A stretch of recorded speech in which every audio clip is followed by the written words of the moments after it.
تو پھر کسی کے گھر کے اندر بے پردہ عورت نہیں آ سکتی. لیکن غلطی ہم یہ کرتے بیوی کو سمجھاتے بیٹی کو چھوڑ دیتے.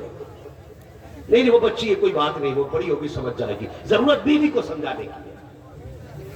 نہیں بھائی بیٹیوں کو پہلے سمجھاؤ. بیٹیوں کو پہلے سمجھاؤ. اس لیے کہ جب بیٹیوں کی سمجھ میں آ جاتی ہے تو پھر اللہ 7 پشتوں کو سمجھ عطا فرماتا ہے. سمجھائیں گے بیٹیوں کو سارے بولو انشاءاللہ. انشاءاللہ گھر میں پردہ لازم کریں گے.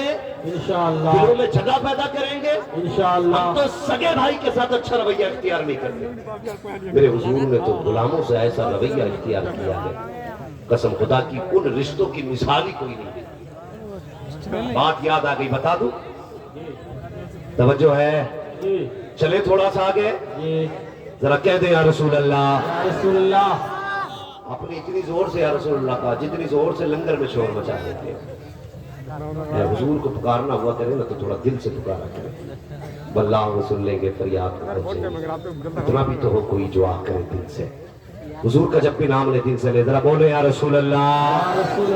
اللہ سلامت رکھے. ایسا لگ رہا ہے جیسے جلسہ بھی شروع ہو رہا ہے لیکن میری تقریر شروع نہیں ہو رہی ہے. کبھی ڈر جائیں آپ. میری تقریر اٹھا کے دیکھو تو 90% لڑکوں کی پینٹ اور شرٹیں ملیں گی. کرتے پجامے 10% میں. نوجوان چہرہ وہ بنا جو حضور کو بھی پیارا لگے خدا کو بھی پیارا لگے. لباس وہ بنا جو خدا کو بھی پیارا. میں نے دیکھا ایسے لایا اس طرح لگوا کے. چہرہ وہ نہ بنا جو لڑکیوں کو پیارا لگے. چہرہ وہ بنا جو آمینہ کے لال کو پیارا لگے. جو حضور کو پیارا لگے ایسا چہرہ بنا. اور تم حضور کے ہو جاؤ قسم سے زمانہ تمہارا ہوگا. ڈاکٹر اقبال نے کہا تھا نہ سمجھو گے تو مٹ جاؤ گے ہندی مسلمان. تمہاری داستان تک بھی ہوگی داستان.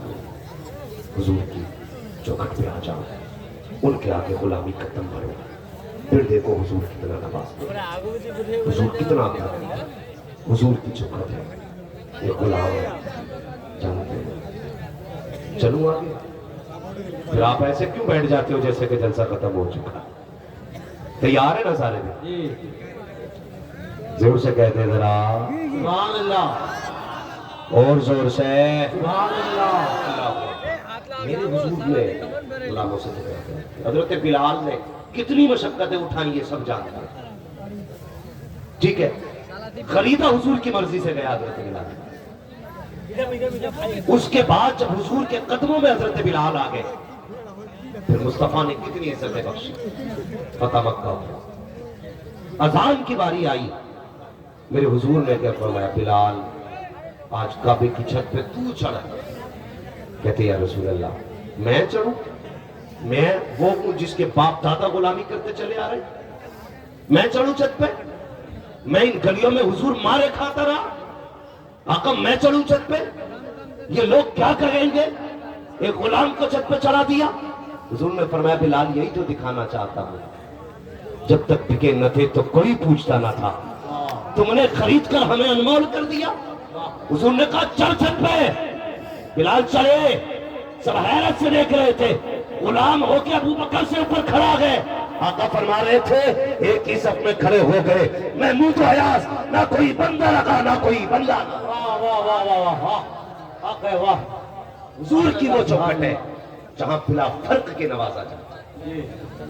بلا فرق کے نوازا جاتا ہے. آج حضور کے ہونے کی ضرورت ہے. اللہ اکبر. حضور کے غلام بیٹھے آنکھ میں آنسو ہے. میرے نبی کا چہرہ دیکھ رہے. حضور نے چہرہ دیکھا. فرمایا کیا بات ہے. کہتے حضور ایک زمانہ ہو گیا آپ کی یادوں میں محبتوں میں بکتے بکتے کئی شہروں سے آپ کے شہر تک پہنچا. یا رسول اللہ آج بھی نا دل پہ آپ کا قبضہ ہے لیکن بدن پہ کسی اور کا قبضہ ہے. حضور اس خیال نے رلا دیا کیا میں دوسرے کی غلامی میں مر جاؤں گا. کیا مجھے موت اس حال میں آئے گی کہ مجھ پہ کسی کافر کا قبضہ ہو. میرے حضور نے فرمایا چاہتے کیا ہو. کہا حضور تمنا تھی زندگی کے آخری لمحے ہیں. خواہش یہ تھی حضور میں آزاد ہو جاتا. آزاد ہو جاتا. بڑھاپا ہے کمر جھکنے لگی ہے. میرے حضور نے فرمایا اچھا. کہنے لگے پھر کس کے غلام. کہا فلاں کے. کہنے لگا جاؤ پھر اس سے جا کے پوچھنا کیا وہ بیچے گا تمہیں. اللہ اکبر. جب اتنا سنا نا تو چہرے پہ خوشی آ گئی, لیکن پھر غم آیا. کہنے لگے حضور مجھ جیسے بوڑھے کو کون خریدے گا؟ تو میرے نبی نے کہا جس کا کوئی خریدار نہیں اس کا آمینہ کا لال خریدا, میں خریدوں گا تمہیں. جانتے ہو ان کا نام کیا ہے؟ ان کا نام حضرت سلمان فارسی رضی اللہ. کہنے لگے جس کا کوئی خریدار نہیں اس کا میں. فرمانے لگے جا اپنے مالک سے جا کے پوچھ بیچے گا. دوڑ کے آیا. کہنے لگے بڑا خوشی تھی حضرت سلمان فارسی کے چہرے پہ. مالک نے دیکھا بڑھیا تڑکے چل رہا ہے بھئی, آج کیا مسئلہ ہے؟ آج تو بڑے کندھوں میں جان آ گئی. کہنے لگے کیا بات ہے سلمان؟ کہا ایک بات بتا, مجھے بیچے گا؟ جب اتنی بات کہی نا تو اس نے کہا تجھے کون خریدے گا؟ کہا مجھے وہ خریدے گا جس سے تم نفرت کرتی ہو. کہا کون؟ کہا وہ جو کائنات میں نبیوں کا امام بن کے آیا. اس نے سنا چڑھ گیا. کہنے لگا وہ خریدے گا؟ کہنے لگا جا بیچوں گا. تو دوڑ کے آ گئے حضور, بات بن گئی. کہا کیا ہوا؟ کہا وہ بیچنے کہہ رہا ہے, وہ بیچنے کہہ رہا ہے. میرے حضور نے فرمایا قیمت پوچھ کے آ. دوڑے دوڑے آئے. کہنے لگے بتا قیمت کیا لے گا؟ تو اس نے اپنے ہمجولیوں کو اکٹھا کیا. کہنے لگا آج پھنسے ہیں نبیوں کے امام, آج انہیں مجبوری کا فائدہ اٹھائیں گے. کہا کیا؟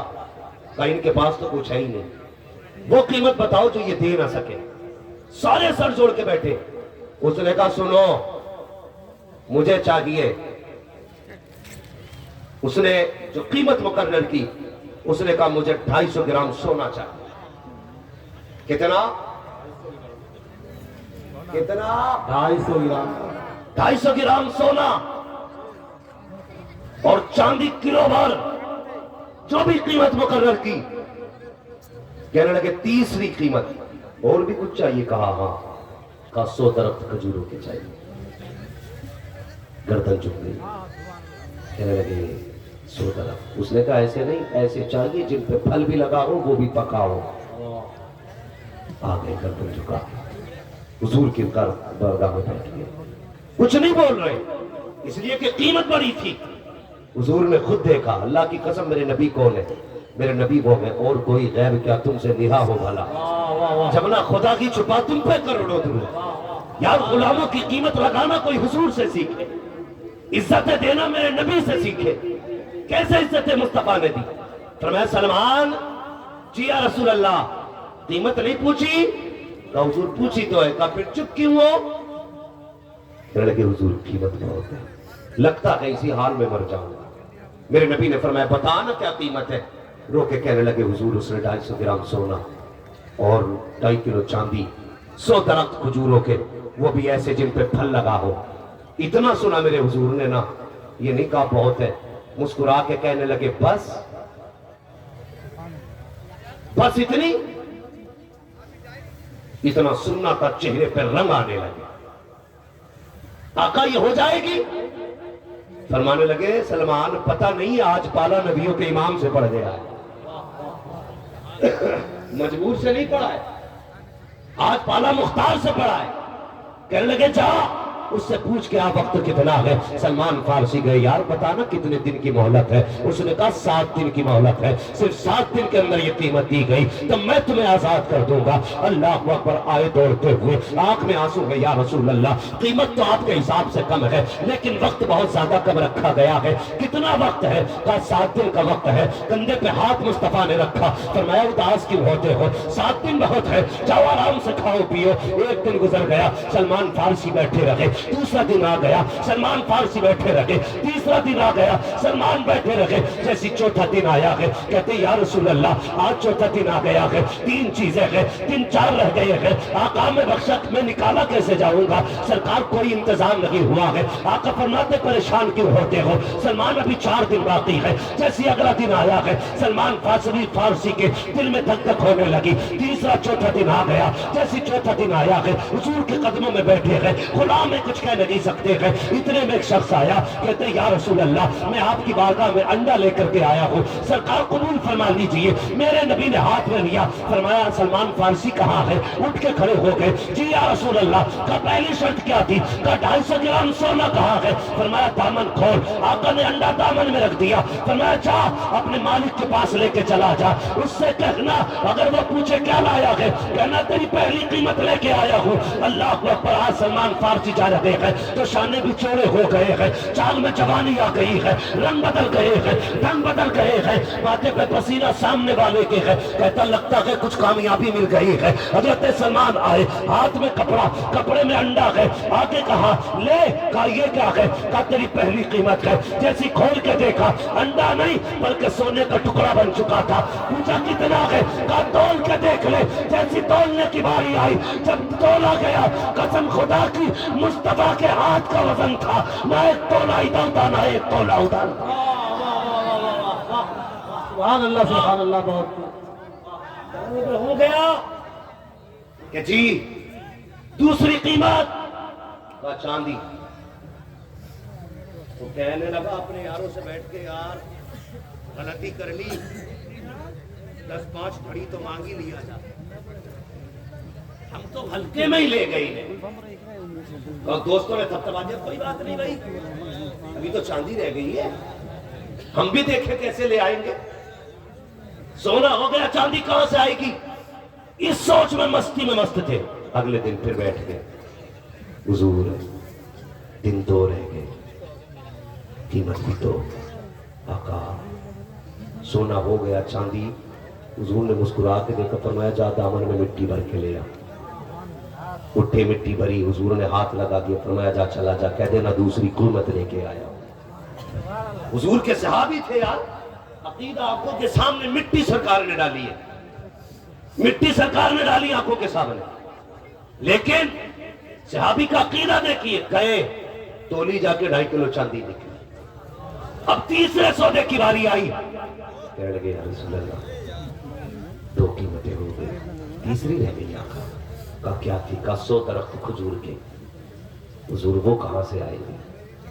میرے نبی نے فرمایا این علی ابن ابی طالب, علی کہاں ہے؟ جی یا رسول اللہ. فرمایا علی جاؤ 100 کھجور کی گٹھلیاں تلاش کر کے لے کے آؤ. کتنی؟ 100 گٹھلیاں تلاش کر کے لے آؤ. یا رسول اللہ کرنا کیا ہے؟ حضور نے فرمایا سلمان فارسی کا باغ لگانا ہے. عقیدہ دیکھیے, عقیدہ. کہتے ہیں سلمان کا باغ لگانا ہے. حضرت علی گئے, حضور مکمل تو نہیں ملی, فرمایا جہاں ٹوٹی بھی ملے وہ بھی لے آنا, آدھی ملے لے آنا, اور ٹکڑا ملے لے آنا. 100 گنتی پوری کر لے. 100 گنتی پوری ہو گئی ہے. حضور نے فرمایا چلو علی باغ لگانا ہے. اب ذرا غور کرنا, آگے آگے نبی جا رہے ہیں, پیچھے پیچھے علی ہے, ان کے پیچھے سلمان فارسی ہے. غور کرنا پیارے, گڈھا علی کھود رہے ہیں, اس میں کھجور کی گٹھلی حضور رکھ رہے ہیں, مٹی سلمان فارسی ڈال رہے ہیں. سب غیرت میں تھے, یہ ہو کیا رہا ہے؟ وہ اپنے یاروں کے ساتھ بیٹھے موج کر رہا تھا. کہ یہ کیا ہے؟ کہ 100 درخت تجھے کھجور کے دینے ہیں. اس نے ہنس کے کہا یہ کب جا کے تیار ہوں گے, کب پھل آئے گا, کبھی آزاد ہوگا, تب تک تو یہ بوڑھا ہو کے مر بھی جائے گا. لیکن پتہ نہیں تھا, وہ نہیں جانتا تھا نعمتیں بانٹتا جس سمت وہ ذیشان گیا, ساتھ ہی مرچی رحمت کا قلمدان گیا. اللہ اکبر. حضور نے گڈھے میں گٹھلیاں رکھی, حضرت علی نے گڈھا کھودا, سلمان فارسی نے مٹی ڈالی. لوگ ہنسنے لگے, کہنے لگے یہ کیسے ہو سکتا ہے؟ وہ کہنے لگا یار 2.5 کلو چاندی دے دی, 250 گرام سونا دے دیا, درخت بھی اگا دے گا. تو سب سر جوڑ کے بیٹھ گئے, اسے کیسے روکا جائے؟ ایک ان میں بڑا ابو جہل تھا, وہ کہنے لگا نہیں نہیں, ایک ترکیب آ گئی ذہن میں. کہا کیسے؟ کہا رات کو یہ چلے جائیں گے, ہم گٹھلیاں نکال کے لے جائیں گے, جب گٹھلی نہ ہوگی تو یہ پودا کیسے جمے گا؟ یہ سوچ کے رات کو بیٹھے رہے. حضور آ گئے, انہوں نے گٹھلیاں نکالی, کپڑے میں سمیٹی, سمیٹ کے آ گئے, موج میں تھے. اب پیڑ ان پیڑ نہیں اگیں گے, درخت نہیں بنیں گے. لیکن ادھر سلمان فارسی کو عقیدہ تھا, آقا نے کہہ دیا تو ہو کے رہے گا. میرے مصطفیٰ کی زبان ہے, یہ رات بھر سوئے نہیں ہے,